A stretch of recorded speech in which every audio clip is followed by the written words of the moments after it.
కూటమి ప్రభుత్వంలో పని భారం విపరీతంగా పెరిగిపోయి తీవ్ర ఒత్తిడిలో ఉన్న గ్రామ వార్డు సచివాలయ సిబ్బందిపై ప్రభుత్వం మరింత భారం వేసింది. నకిలీ మద్యం తయారీతో రాష్ట్రం అట్టుడికిపోతున్న తరుణంలో కూటమి ప్రభుత్వం గ్రామ వార్డు సచివాలయ ఉద్యోగులకు మద్యం షాపుల ఫోటోలు తీసే బాధ్యతలను అప్పగించింది.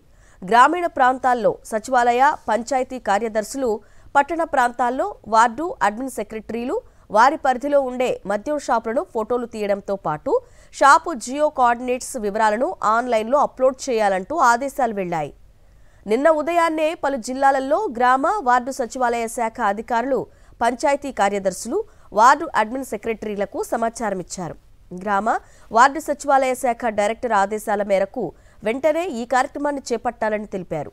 మహిళా ఉద్యోగులు పనిచేస్తున్న చోట ప్రత్యామ్నాయంగా సచివాలయ సిబ్బందిలో వేరొక పురుష ఉద్యోగి ఆ బాధ్యతలు చేపట్టాలని సూచించారు.